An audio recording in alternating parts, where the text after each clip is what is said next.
Tuning you in now to the LBX show with your host, Brandon Wiley.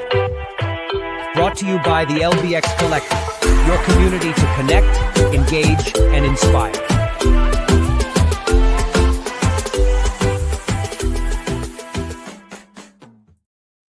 Hey, all right. Well, welcome everybody to the LBX show. Number 13. So hopefully this, thankfully this isn't running on Friday the 13th also, but yeah, LBX show number 13. And all right. So let's just dive into it. We've got a great show today. First of all, we've got news you should know. We're going to obviously have some observations and other things from myself as well. We've got an open and shut with Kevin Williams. We're going to dig into all the new openings, as well as actually quite a few closings that have happened too, which is a little bit bummer and a sad thing. And then we also have Arcade Corner with Adam Pratt from Arcade Heroes, and then promo pro tips with Chuck DeMonte rounding us all out for today. So that is our whole show today. So let's get rolling with some news you should know.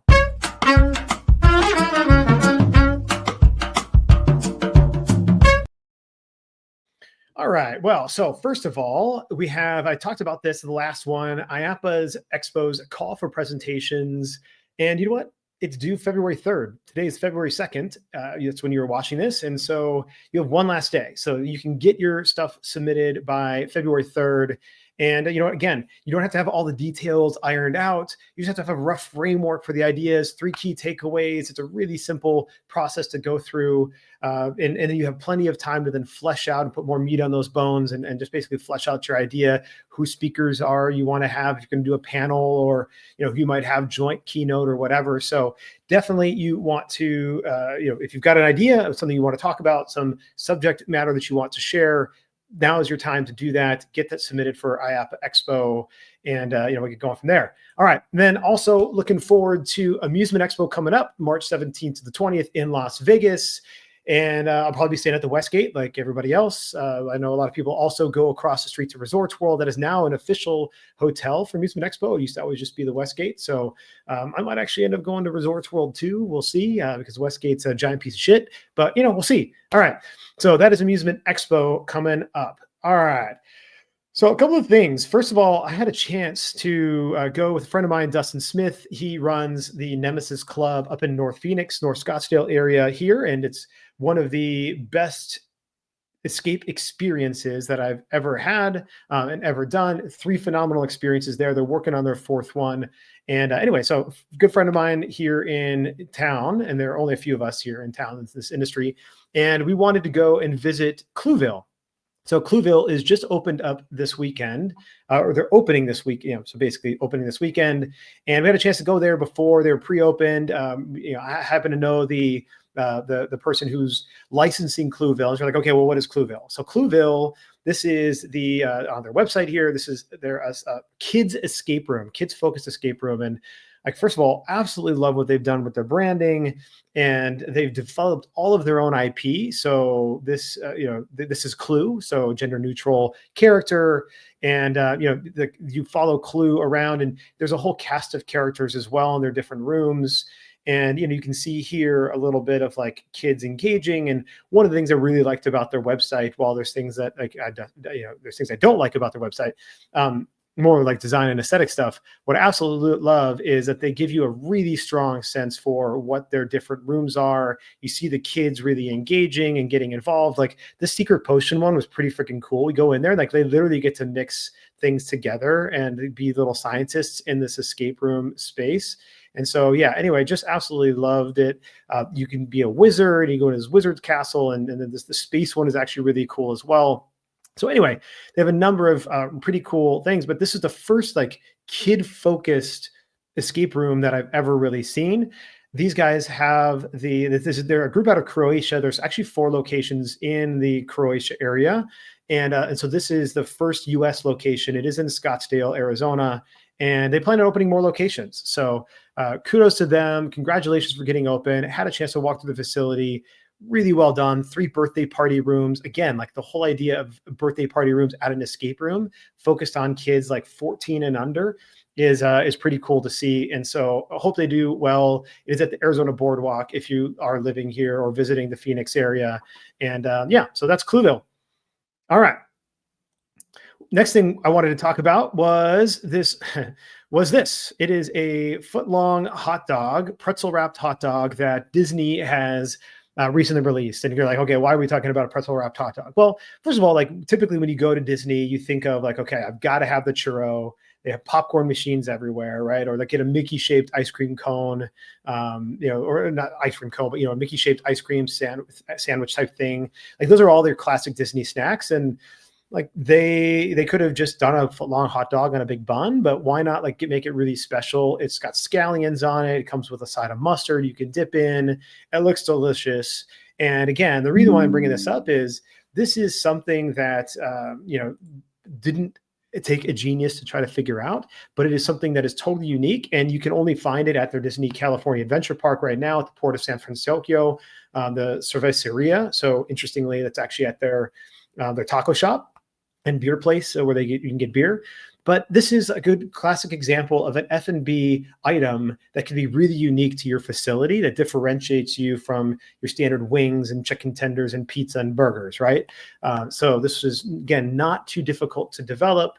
It's got some sea salt on it, and it just makes me super hungry just by looking at it. But I just wanted to mention it. They just recently released this thing. It's $11. So it's like an $11 hot dog, like an $11 hot dog. But again, because it's unique, it's got wrapped in pretzel dough and looks absolutely fantastic. So that is that is that. And then Smash Swing. So these guys are super cool. So Smash Swing is a multiplayer immersive experience. And I'm not going to talk about it too much because we do end up talking a little bit about it at the upcoming Sound Off with Kevin Williams, which is 2 days from now. It'll come out on Tuesday, the February 4th. And that is actually the Sound Off episode number 60. So definitely want to watch that because we dig into Smash Swing a little bit more. But it's really cool. So TJ Shear, who's been in and out of this industry, our industry for a little while, mostly on the golf side, Top Golf, etc. And so he is the new CEO of Smash Swing. And I'm going to play a little video here so that you can just see what Smash Swing is all about. And I'll talk a little bit about what I really liked about this video here after we give it a watch, or if you're listening, give it a listen.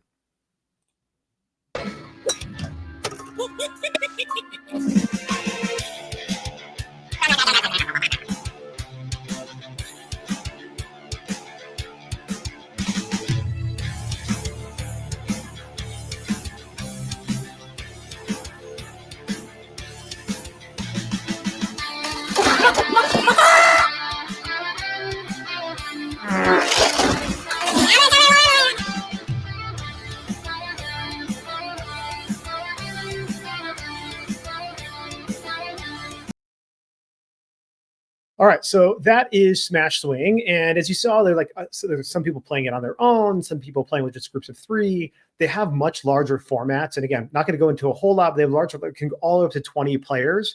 But first of all, a couple of things I loved about it. One, it gamifies golf entirely. Like the whole golf sim thing has been really taken off. I love the fact that it's really gamifying golf significantly. And they're starting to go into some very specific golf courses. And so I think it's a great place to roll out and create some fun.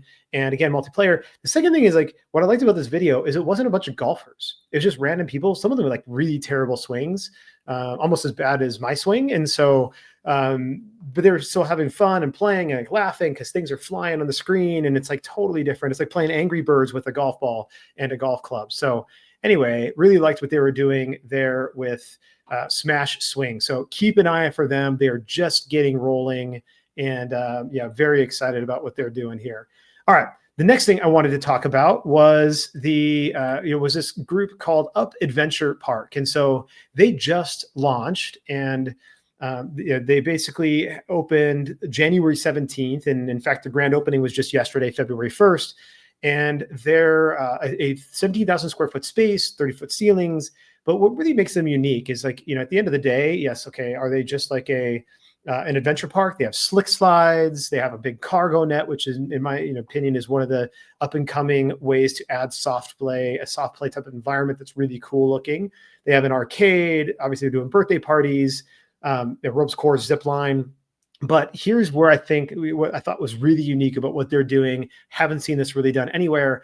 obviously the Clip and Climb has some themed climbing walls that you can just go in and install and put in, but they've really gone above and beyond and created 36 different themed climbing walls. And you can see some of them here on the screen. My one complaint about their site is you don't really get a chance to see a lot of them. And maybe they just want you to come in to see some of them. But here's the Empire State Building with a King Kong at the top of it. So that's pretty cool as well, next to some of their slick slides. But like, yeah, they're climbing walls. They do have, there are some that are belayed. There are some that are, they're all auto blade, by the way. So that also helps reduce on staff and fun. And so anyway, so like what they're doing, and they have, again, just opened the last couple of weeks. So wish them a lot of luck and success in what they are doing there. So, all right. Well, everybody, that wraps up news you should know. Coming up, we're going to listen and hear from Kevin Williams with Open and Shut.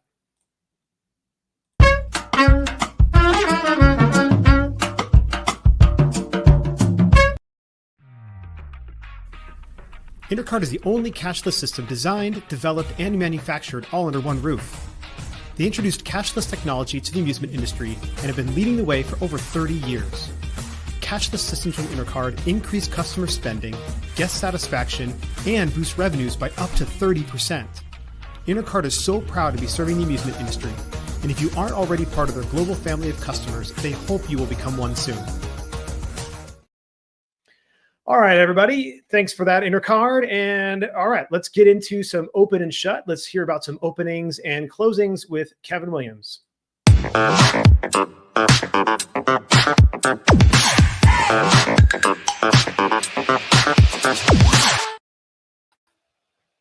Hey, a big hello to everyone.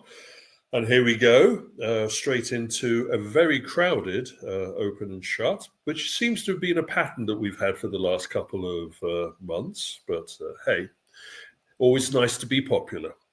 So going to the openings, we're going to talk about this in the sound off that's coming up, but we are seeing an explosion of golf simulator facilities riding off of the back of the investment that's going into that sector.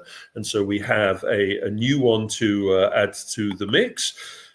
In the process of being opened, they're going through a soft opening at the moment. I only have a picture of an image of the rendering that they put forward. The official opening date is May, though I think that may be brought forward. Louisiana. So Loft 18, I'm not a golfer, so I'm not sure what the connotations are with the name, but it is a competitive socializing facility. It has the bar, it has the snack food, and it has the golf bays. But it also has a bar and grill kind of feel, and they're using the phrase sports simulation rather than just golf bay. So I wouldn't be surprised to see some other features, and all of this is part of a 5 facility chain operation that is being rolled out. So sports bar, grill, competitive socializing becomes hot. Then we have Mooney, I think. Anyway, Washington, D.C., again, golf simulators in their bays. They're also going to have some sports simulators, football and soccer, and AR darts to build on the competitive socializing with bar, tavern, snack food kind of capability. Then we have Main Street Sports and Social. The word social you're going to be seeing a lot as a byline addition to these brands as they're going forwards. This one's Philadelphia, very strong entertainment bar and social market there. So you're going to have to work to achieve it. It's in the description, it's family entertainment venue, but I think it's more heavily on the social entertainment mix. It's got duck pin bowling. They say it's the first in the region to have duck pin bowling. So I'll be interested to know exactly what their competition is going up against that. It's in a gulch area which has restaurants and bars and clubs. So this is really being dropped in as a social cocktail bar and entertainment area. Main Street Marketplace in Doyleton Town is, it's got an image. It's very touristy. It's very trendy, and they've really spun out the Main Street experience to fit into that mix. The One Up Arcade Bar. One Up is a chain of about 4 locations. This one's being dropped into a shopping center in Colorado, Denver.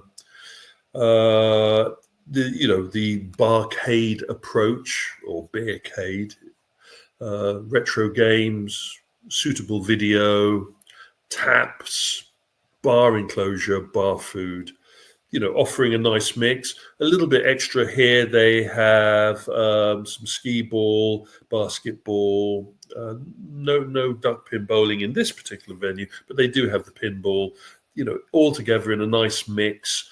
A chain that is worth keeping an eye on, because I get the feeling that the barcade sector is going to see quite a lot of momentum riding off of the back of the competitive socializing. And that kind of brings us to a bigger issue, which we're going to also touch on and sound off, is where the hell do you get these machines as we're running out of classic arcade cabs? Main events, we haven't been talking about them, but they're still bubbling along in the background. They have 60 facilities out in the market at the moment. They've hit the big 60, just like this podcast. And they're opening up in California a 50,000 square foot facility. And of course, Main Event, even though part of the Dave & Buster's operation, they have their own unique FEC approach. So they have the climbing frame, they have the laser tag, they have the video games, they have the bowling. I'm not sure if this particular laser tag space they're having will be Gel Blaster. I assume that it will be, as they're pivoting off across that. Interesting deployment. They're going into a space that has been vacated by a department store, and it is quite a fast turnaround on this site. Going forward to the parent company, Dave & Buster's, and they have 2 facility rollouts that they're promoting this month.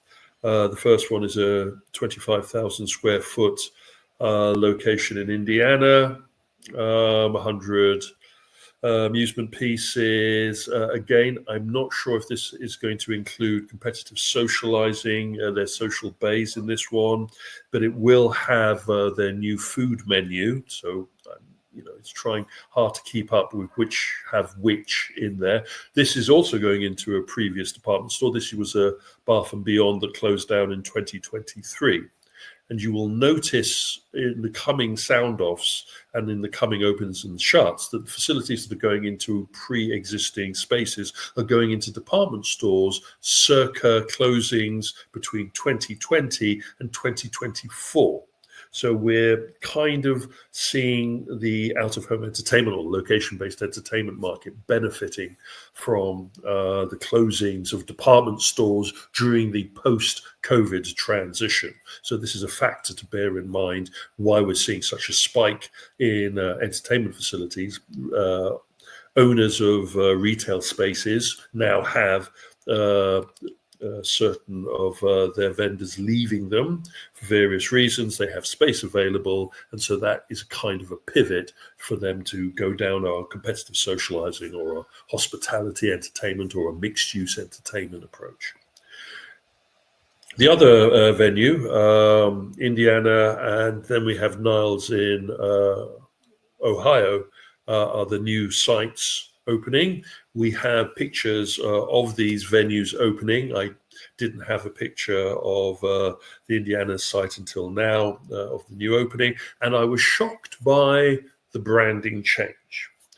How many of you keen-eyed individuals will spot it? You can pause the video now. Anyway, now that you've unpaused the video, have you spotted it? Well, it's eat, drink, play, watch. So we have a 4th addition to the list. It doesn't roll off the tongue as well, but it is clear that Dave & Buster's is looking at the watch party experience. You watch the football game, the soccer game, you watch the Formula One or the basketball. and they are pivoting towards their bar area being as attractive as a watch repeat visitation area as much as the games and the social base, the entertainment. It'd be interesting to see how well this marketing does, also understanding that a lot of people that were behind this rebranding have now moved on within the corporation. Interesting one here.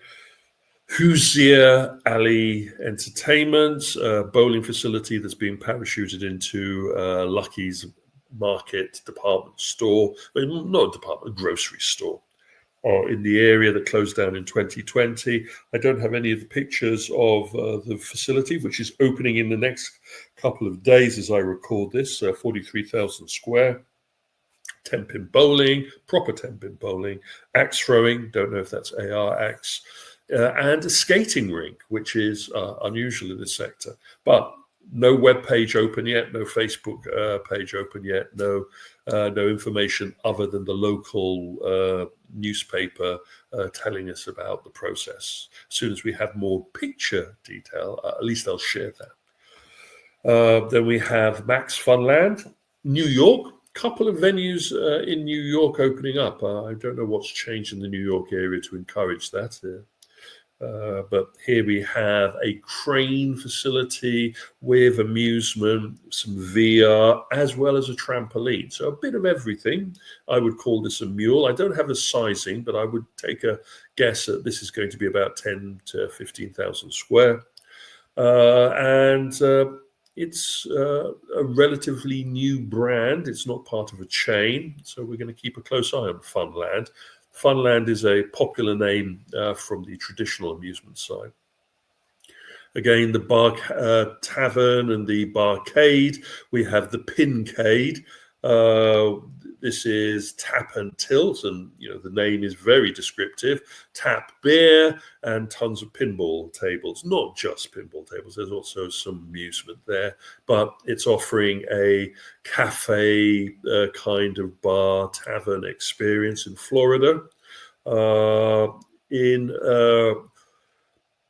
In a kind of mix of the traditional amusement space and the barcade space. Pinball tables are a difficult one because they're maintenance heavy, especially the classic ones. So it would be interesting to see how they handle that process. Do they have, 20 pins is nothing to sneeze at. That's a nice selection of machines as well as some amusement.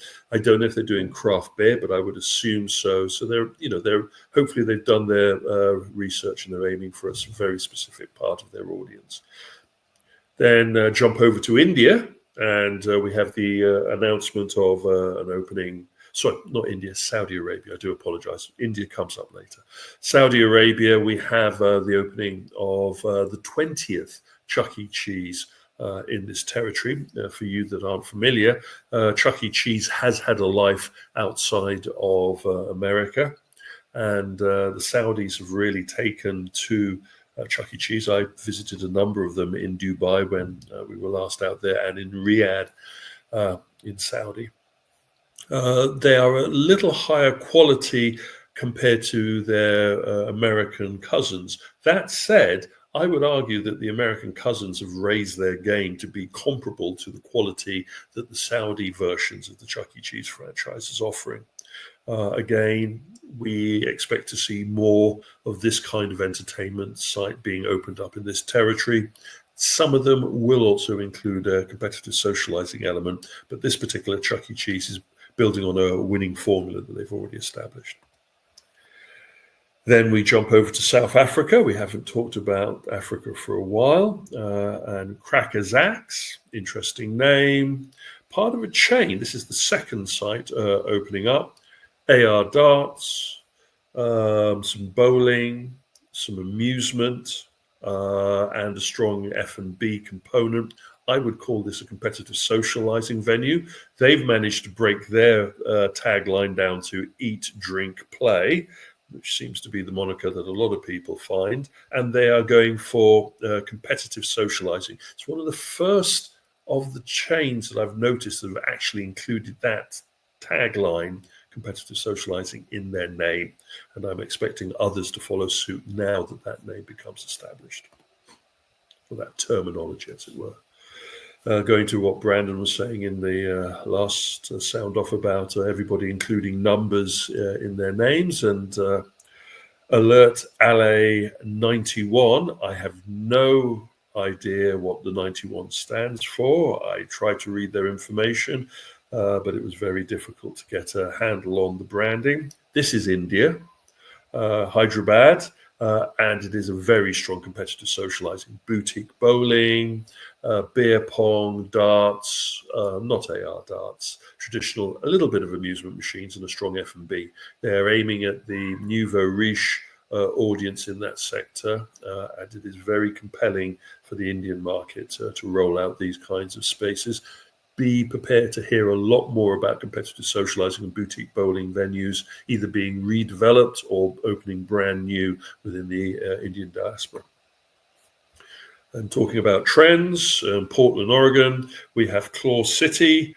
I'm not sure if this is part of a chain, but, well, sorry, I am sure that this is part of a chain, but this is the second site of that chain. They have this is the second site, and they have 4 other facilities that are in the works. This is that formula that I was talking about previously, which is lots of new wave crane machines with an Asian theming and high quality merch, supported by some amusement and a little bit of food and beverage.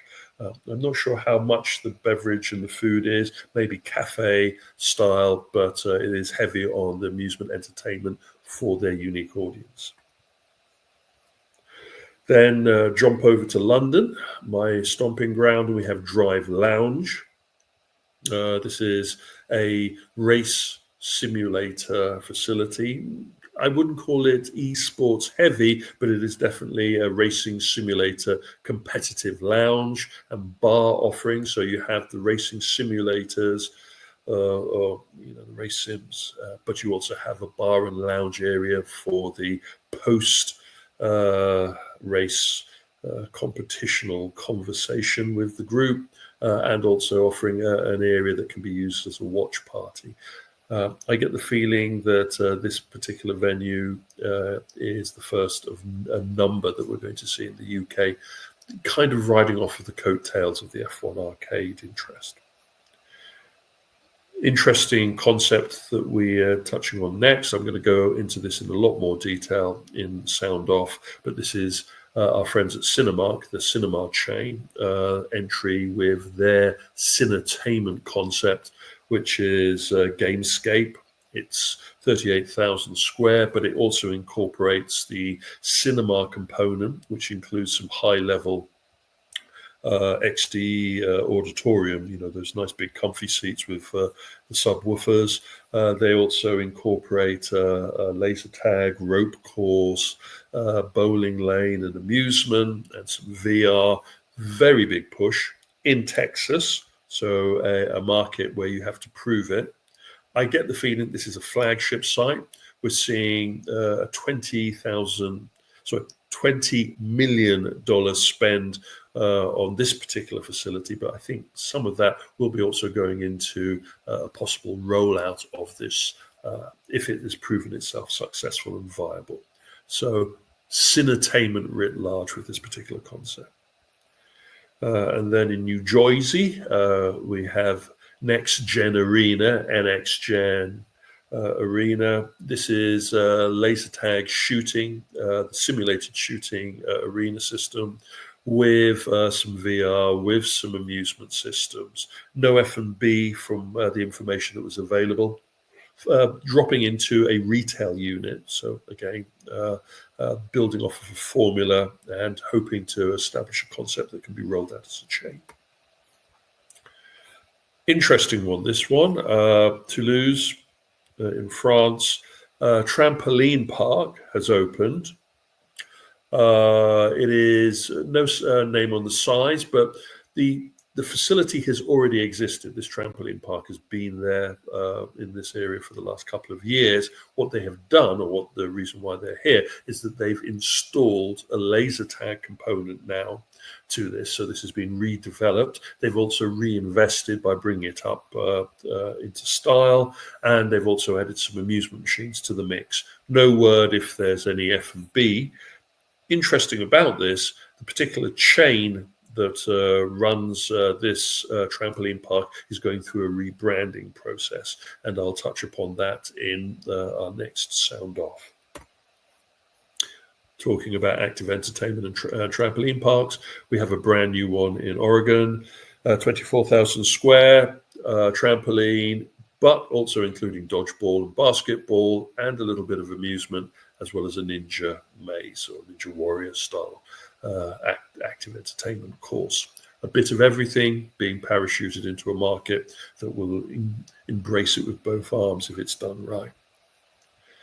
We have an unusual one here in the UK in Milford, a 50,000 square foot space, enclosure, warehouse has been taken over and turned into a permanent fairground experience. So you've taken traveling fairground attractions, carny attractions, and you've placed them in a permanent space. This gets around the problems of the weather. So you can run this all year round. It gets around the problem of control and the locality and being out in the open. So 20 fairground rides, a cafe component, a soft play component, all within a dedicated space. And suddenly you've taken over a previous museum, fairground museum space, and pivoted it into becoming an entertainment space, which can also be used as a private hire and competitive socializing locality for the audience. Interesting idea. I wonder if anyone else will follow this kind of approach. Our friends at Soundbox VR, they've got their Berlin facility that'll be opening up in February, a couple of days' time. The Hive here in West Virginia, 53,000 square, a bit of everything. It is got the climbing wall, it's got the redemption and the amusement machines, it's got some F&B, so it's really aiming for a mixed market. Again, another active entertainment facility in Scottsdale this time. 15 indoor slides, so you better like slides. Gravity-assisted entertainment. It also has some active entertainment. It also has some amusement, some attractions. I get the feeling, this is 12,000. So I keep on saying thousand. $12 million investment into this particular thing. I'm getting the feeling that this could be part of a rollout of a chain. And then we have in Las Vegas, down Fairmont Street, which is the covered walkway with the illuminated ceiling, the group of areas there. One of the traditional spaces has been taken over by our friends at In the Game, part of the chain. I am led to believe that this is a $10 million spend for the refit of this. It feels to me like a main event kind of parachuted into this space. It's aiming at the family market. It's aiming at the tourist market. It's not aiming at the casino market. And when we're out there in March, I'll make a point of popping in there to see what they've got for their $10 million spend. Millbar going into a previous World Gym facility, 9,000 square foot. They're putting in a mini golf course and with some F&B, so aiming for this competitive socializing in Portland, Oregon. Interesting one here, Lifetown Bowling. The group behind this has worked very hard to make this totally accessible to all patrons, even with disabilities, which is a great thing that we want to give them as much credit for as possible. A lot of sensory, so a lot of tactile experiences. They have a sensory room. They have areas of the environment that are good for individuals with poor eyesight, as well as the ability for people with different disabilities to be able to still enjoy the entertainment. 53,000 square foot facility.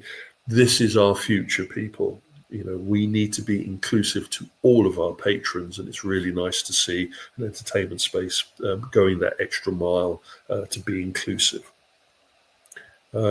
Winding down, Area 15 will be throwing open one of the clusters within the expansion of the area is a John Wick experience. Treat this more like a mission room or escape room or a crystal maze kind of experience.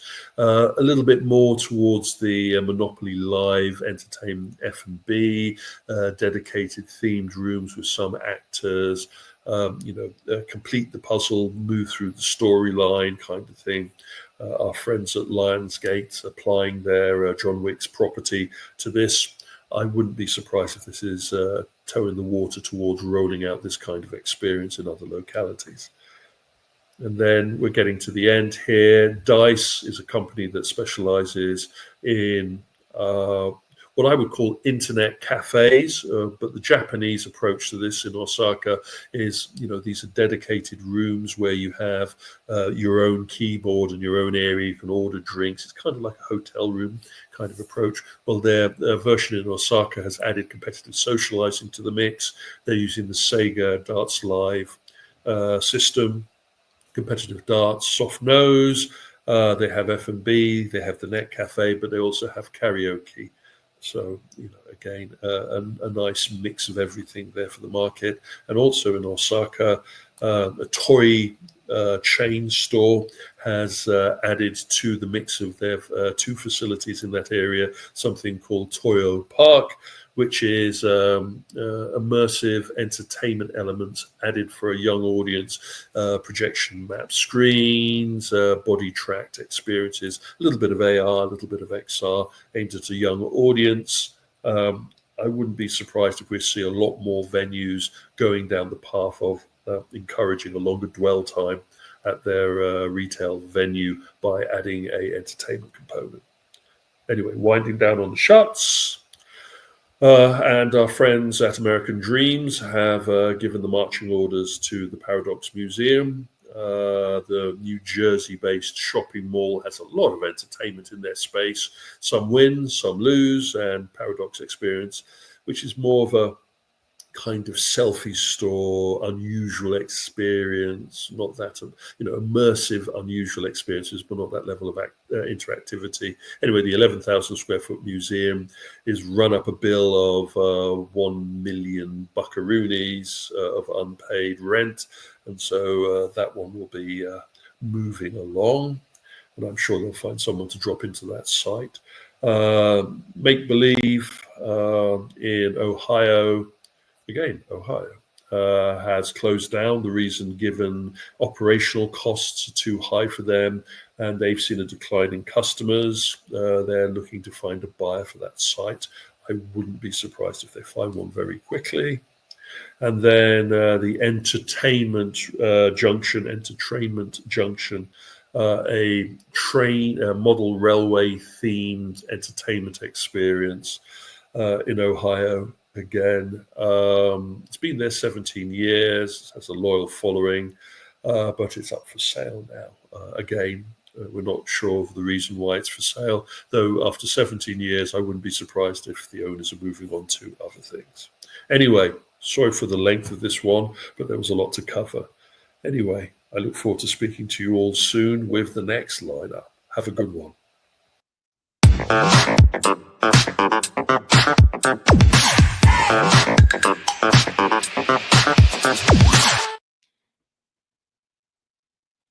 All right. Well, thank you, Kevin, for that significant update. It's crazy how many places keep continuing to open. And in fact, we're actually going to talk about that at the Sound Off number 60 in just a couple of days. So February 4th, that's when that one will come out.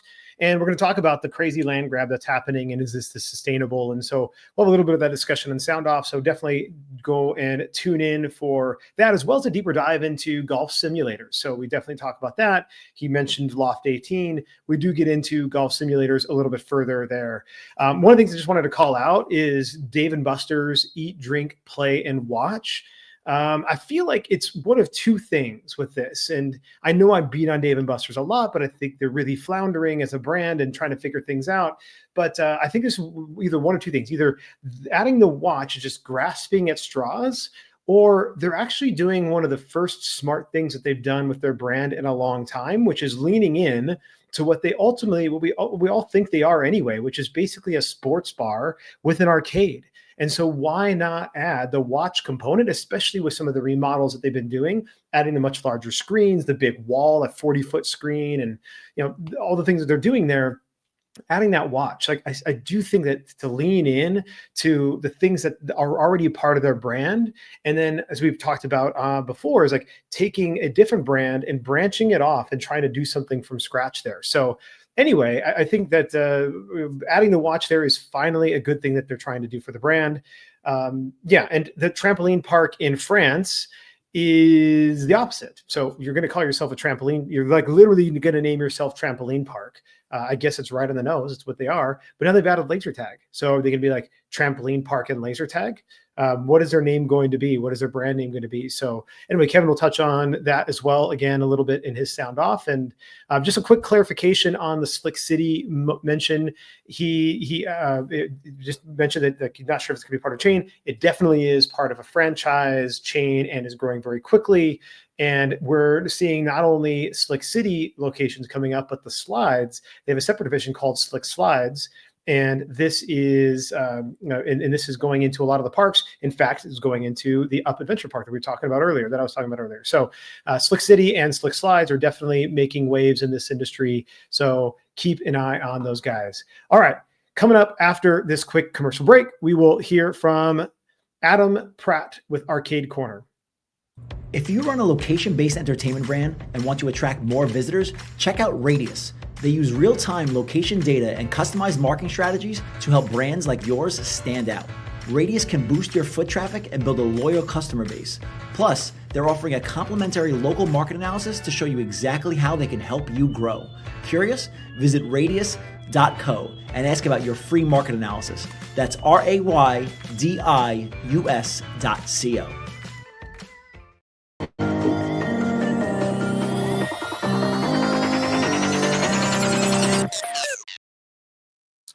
Greetings, everyone. It's Adam with Arcade Heroes for Arcade Corner here at the LBX Collective. Welcome to February, the shortest month of the year, which is always nice to help us feel like we're getting through winter a little faster. But with January now behind us, it's time to look at the games that came out in January that if you are an arcade operator or an FEC operator or any kind of operator of a game room, here's what you can buy out there. Now, of course, pricing will vary depending on your distributor and all that, but for a lot of these, I have a rough idea as to how much they cost, but not all of them.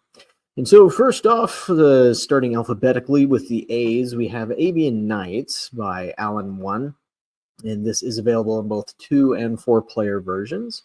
And this was at IAAPA at Alan One's booth.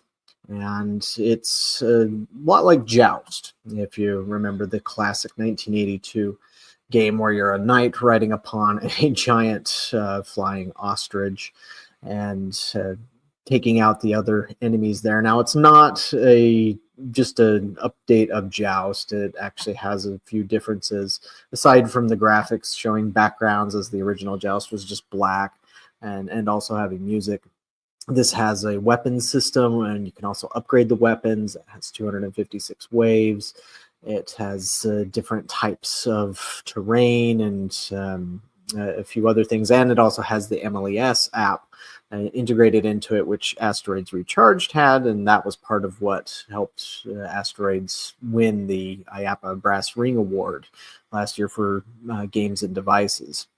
And so this one is, I think, somewhere around the $6,000 range, and making it along that along with the small footprint makes it really good for smaller locations, routes, lounges, rental properties, things of that nature. Of course, the 4-player version is quite a bit larger. It's 55-inch screen, but the depth is actually about the same, only about 29 inches. And so that one is shipping now, and I'll have more information on what's coming from Alan One here later in this presentation. Next up is Cambria Sword, Another Cry AC by Vegas Games and Exa Arcadia.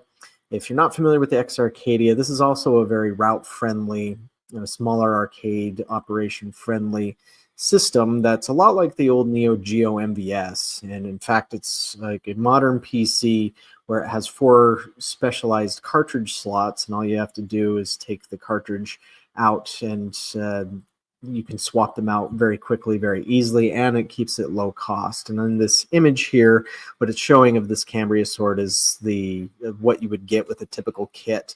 And so you can see in the lower right hand part of that where it has this black rectangular thing. That's one of the cartridges. They're pretty tiny. I mean, they're not super tiny, like they won't fit on your thumbnail, not like an SD card, but maybe something about the size of a regular candy bar, I guess. With X Arcadia, all their stuff comes with artwork, so like a giant poster and then a smaller poster, a manual, a cabinet artwork. And so what this game is, it's a scrolling shoot 'em up, like the old not sure what all of you might be familiar with out there for those types of games, but Gradius, Darius, Thunder Force, Lords of Thunder. I guess they love using the word thunder or us inside of some of those names, but lots of games out there that fit that style, also called shmups sometimes, which is always a little weird to say. But this one, it's very expansive, as it has over 80 bosses. Every time you play, it'll have different levels and different bosses for you to fight against. And so for fans of that kind of old school 80s or 90s style scrolling shoot 'em up game, that's what this appeals to, getting high scores and things of that nature. In pinball, we had Dungeons & Dragons Eye of the Tyrant by Stern Pinball, which was released in 3 models, or you could say flavors, where you have your Pro, Premium, LE models there. I haven't had a chance to play this yet, but it showed up at CES in Las Vegas at the very beginning of January. And from all the videos that have been shown about it online, to me, it's very intriguing, even though I haven't played Dungeons & Dragons in 25, 26 years, something like that. Played it a few times with a friend as a teenager. It incorporates a lot of elements that D&D fans and even people who are only mildly familiar with D&D would know, such as going through dungeons, and it creates a new dungeon every week, kind of like a virtual dungeon for you to go through. And it has different characters, and you can level those characters up. You can even save your progress as to what leveling you get and what treasures you collect using the Stern Insider Connected app. And so to me, it sounds really cool. I'd really like to get a chance to try this one, but I might not come across it until Amusement Expo in March, unless I see one, come across one earlier than that. But they definitely put a lot of design thought into that game. There's Sailor's Quest 2, which this one actually might not have been released last month. It might have been available sooner, but unfortunately, sometimes there's manufacturers like Unis doesn't always say when they start shipping something out, and it's just kind of quietly out there already. I know it's been out in China for quite a while, but at least as far as I know for certain, it was available last month. But this is the sequel to their game, which was kind of like Dead Storm Pirates. And this actually predates Godzilla Kaiju Wars VR as far as the concept of using a VR headset and tying that to a mounted gun and playing through a game like that. At least the first one predates Godzilla Kaiju Wars, but I'm not sure how common it is to find either one of these out there. But if you are looking for a VR game that would be on the lower end of cost, oh yeah, I forgot to mention Cambria Sword and Another Cry. Those are around $1,500 for the cartridge. Of course, you do already have to have an X Arcadia cabinet, and that is a higher cost. But if you already have one, it's only $1,500. Eye of the Tyrant, I think the Pro models start at, I want to say, $7,000. And of course, there's not always a whole lot of wiggle room on pinball pricing, unfortunately. But it goes up from there. I think the LEs are something like $13,000, and the premiums are about $10,000. For Sailor's Quest 2, I had not heard a price on this one, but they usually seem to keep their VR games under $20,000 usually, maybe a little bit higher, but definitely come in at a lot lower price tag than something like Godzilla or King Kong or Virtual Rabbids. and such. But if you're looking for pirate style action and collecting treasures and under the sea or fighting sea creatures and such, then with VR, and this uses the DPVR headsets, which also the Godzilla Kaiju War game uses, then that might be up your alley for something VR related. This one has been available in China and Europe for a little while already, but Super Drill by Ace Amusement is now available in the States through Amusement Source International, or some of you might know Corey Haynes of ASI. And so they've brought this game over here. This is a game I played at IAAPA. It wasn't at the ASI booth at the time, but it was at the Ace Amusement booth. And as I played it, I was really surprised by how good it was and how polished it was. And it's kind of sort of like Dig Dug, but not entirely, because your character, your cutesy character, controls this drill and you're just always moving forward. But using those giant drill-shaped joysticks, you move it side to side, and then that will change the direction either clockwise or counterclockwise as to where you're going. And your goal is to collect as many gold nuggets or other pieces of ore or power-ups that you can, fighting against a couple of other players. And I think it also can throw in a computer player there for you to compete against. So in a way, it's almost like if Dig Dug was a race and you were also mining stuff. There's another game on consoles that came out some years ago called Steam World Dig, I think it is. And also sort of reminds me of that with the digging thing. But I was impressed with this one. Colorful graphics, nice polish to it, and it was fun. It's a fun little multiplayer game, and it'll work with tickets or without, whichever your preference is on that. I guess up to this point, this will be the first game that also has redemption features. Oh wait, sorry. Avian Nights also has a redemption feature, so if you want to give away tickets, that can do so. And then that covers everything that came out last month. Now, what's coming soon? There's things are a little bit all over the place. I've still been trying to find out exactly when certain things are going to ship, and I haven't gotten an answer on everything. But Alpha Ops VR Strike by Sega, which was at IAAPA and was also at EAG, that was initially going to come out, they were saying January, February, but now it's April or May. And then Carnival Shot by Eunice, I'm hearing that's coming out in April. Caverns of Mars Recharged, this is another Atari game by Alan One, and that's looking like the very end of February, possibly beginning of March. And that'll come in the same kind of form factor as the Avian Nights and the Asteroids Recharge cabinet. Food Fight Frenzy by Retro Arcade Remakes, that was originally supposed to come out in December 2024, but it got pushed back. Didn't hear anything about it coming out last month, and I'll be following up with Retro Arcade Remakes here soon to find out exactly when, but at least within this quarter is what their target is for that. Goldstorm Pirates, I was able to confirm that's shipping in April, and that was another one that the Bandai Namco was hoping to ship sooner, but it got pushed back. You know, there's always production things that slow stuff down. Excuse me. The Goldstorm Pirates is available in Japan. It's been available in Japan for a few months already. I heard most locations that have it are just leasing it out.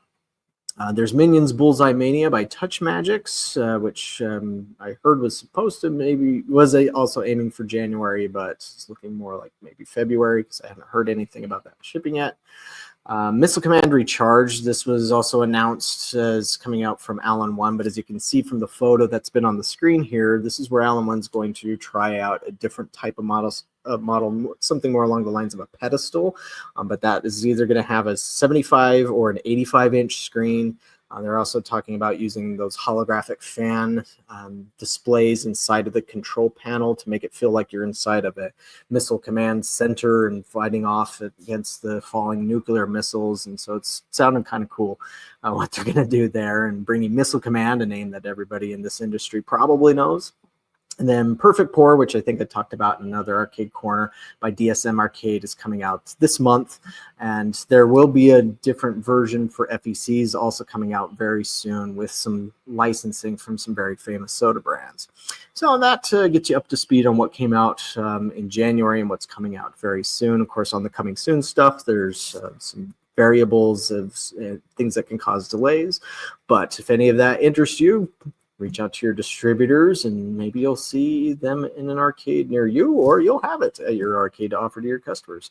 Thanks for watching. We'll see you on the next Arcade Corner.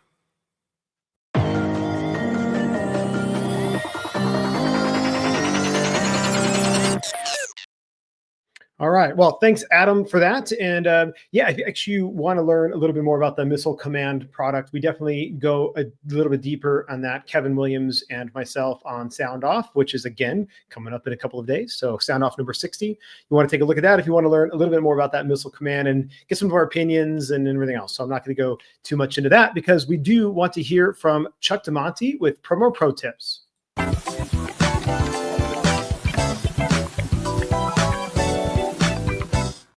Hello and welcome to Promo Pro Tips with Chuck DeMonte. That's me. And on today's segment, I want to talk about helping you build evergreen events. And when I say build, I mean that from two aspects. What are those events, right? And how do you get more attendance and get some momentum behind those events, right? So first and foremost, I don't like to do overkill necessarily with evergreen events. You want to give people a reason to come back to them and not have them get stale and be able to sort of put as much marketing and effort behind it, right? If you have 1 million of these evergreen events or they're happening every day, it's hard to you only have limited resources and limited people, right? So I want you to get really strategic with what are these events and when do we run them, right? And so the criteria I would use for that is to what is the event? Obviously, it has to be really match with what you have at your FEC, at your, do you have laser tag? Are you go-karts? Are you for kids? Do you skew a little bit older, right? So what does that look like? And obviously think through that lens of who would want to come there and visit your location and why they would want to visit it and who that target audience is, right? And then I like to drill that down even further, right? For example, maybe you have a homeschool event. Maybe you have a corporate event. You have a large corporate a lot of corporations, maybe your businesses near you, right? Doing some sort of corporate trivia event or something. I don't know, right? Team building thing, right? So the reason why it's important to figure out who that is, all right? Maybe it's a toddler time, right? And yet now your audience is very clear. It's moms with toddlers, right? So the reason why I like to be very specific here is because now your marketing channels, your messages is very clear, right? And so now not only can you put out your normal marketing and your emails on your social media on all those things, right? You could really do direct outreach for this, right? Basically like cold outbound marketing sales for this, right? So if it's a toddler time, for example, go on the Facebook groups and find, moms of XYZ town, right? And engage them. Say, hey guys, we have this event. We would love to have you guys all come down. The first one, we're just starting it. The first one's free, right? Next one will be this, or I don't know, offer them a discount to come down there. Offer them, something to get them in the doors. Then hopefully they start telling people about it, and then it grows like that, right? In addition to your other marketing efforts, right? So again, getting specific on who the audience is extremely important because it'll easily allow you to understand who you should be marketing to and what your marketing channels are. And again, the biggest thing here is, I think the sort of the secret sauce to really getting these potentially to take off is that outbound marketing piece, right? So if you are clear, it's easier to figure out outbound marketing. So again, maybe reaching out to libraries, Facebook groups are always a good resource. If it's corporations, getting the emails and the contact of the people. If it's schools, contacting the admins at the schools, the PTA, the principal, whatever, right? So it's really, really, important that there's consistency there and start reaching out to these people, right? And these different groups. So that's one way to start getting, more exposure for these and increasing event attendance to these. The other thing we like to do is doing event response ads on Facebook. I've probably covered this here before, but again, just getting more in depth with the whole package here of how we help increase event attendance and get, some momentum behind it. We do cold outreach to these groups, but then we also do event marketing, right? So we basically do event ads. Facebook has what you call event response ads, right? It's very easy. You create a Facebook event, and then you go to the ads manager and create an ad and tell Meta, I want to get as many event response ads as I can, right? And then obviously put a budget behind it. You put where your target audience is, where the location is, and Meta will go out and get people to either mark interested or going to your event. Okay. Now this is great. It has a network effect. If I mark interested and you're friends with me on Facebook, you're going to see that, right? If I mark going, you're going to see that. So it really has this really cool network effect. A lot of times the ad itself will get people talking on the ad and tagging people, right? To get even more exposure that way. right? So again, it's all about sort of, getting the word out, that grassroots marketing, right? Doing some paid ads behind it, and then giving it time. Okay. You only have, as I mentioned before, you have limited time and resources, limited money, limited, days to promote these things. So promote them early and often, right? Really, and don't give up just after one time. If one time you don't have attendance, that's fine. It takes a second sometimes to get these things going. Okay. But here's the beauty. Here's why get these things going. It is a great way to build those community inroads and really be part of the community, and people start to talk about you. And a lot of times you get people in these events that increases word of mouth, right? Let's go back to that toddler time example for again. If you bring somebody and, if you bring in a mom who has, a 3-year-old, oftentimes maybe they have another child, or they have another friend who has a toddler, or, if your location could really be a fun time for 4-year-olds, but also for 10-year-olds, right? Maybe the one person you brought only has a 4-year-old, but they have a friend who has a 10-year-old and say, hey, you should go to this place. You check it out. We were just there. It's awesome, right? So it's a good way to sort of start spreading the word and get word of mouth in your community. Okay. But again, don't give up on it just because the first event didn't have 1,000 people there, right? Keep on going after it. Keep on marketing it. I promise you, if you put the right spin and find the right, event, they will do well and they will take off. One of the ways, and I might have spoke about this on this segment another time, an idea that I had, which I've never really run too much. I've run it a couple times. You could actually come up with 10 ideas, right? And maybe don't even run the event or plan on running the event. You're going to basically run a test, come up with 5 ideas of an event, and then do these event response ads. Put $10 or $15 or $20 to each individual event, right? So you have 5 events. Let's say you're going to do $20 each. That's $100. Whichever one gets the most and lowest cost event response, right there is you go, okay, this is a winner. People are interested in this event, and start to work and develop that one. Okay. But regardless, you should always be working on an evergreen event, have some that work, and continue to promote them. So hopefully that helps, and hopefully you make some money off of events.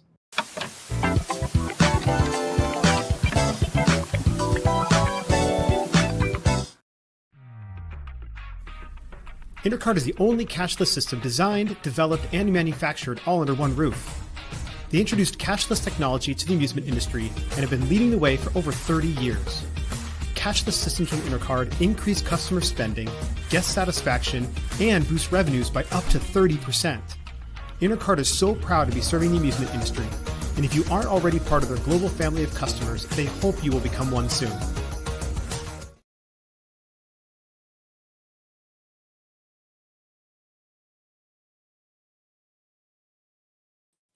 Well, all right. That was muted. So we'll try that again. Thank you, Chuck, for that. One last thing we want to talk about quickly. Of course, we've got to talk about the LBX Galaxy. So if you're watching this, go ahead and scan that QR code, join the LBX Galaxy. This is your way to stay connected to other professionals in the industry, to people like Chuck and Kevin and Adam and others who have deep, significant knowledge of this industry and other aspects of other subject matters and everything else. Get connected with them and have conversations that are open. If if you create stuff and you have other, you have your other shows, like post those to the Galaxy and get that stuff in front of our people. So just keep joining, you come on, join. And if you are not watching this and just listening, go to lbxgalaxy.com and become a part of that community. All right, everybody, that wraps up the LBX show number 13 for February 2nd. Stay tuned and keep kicking ass.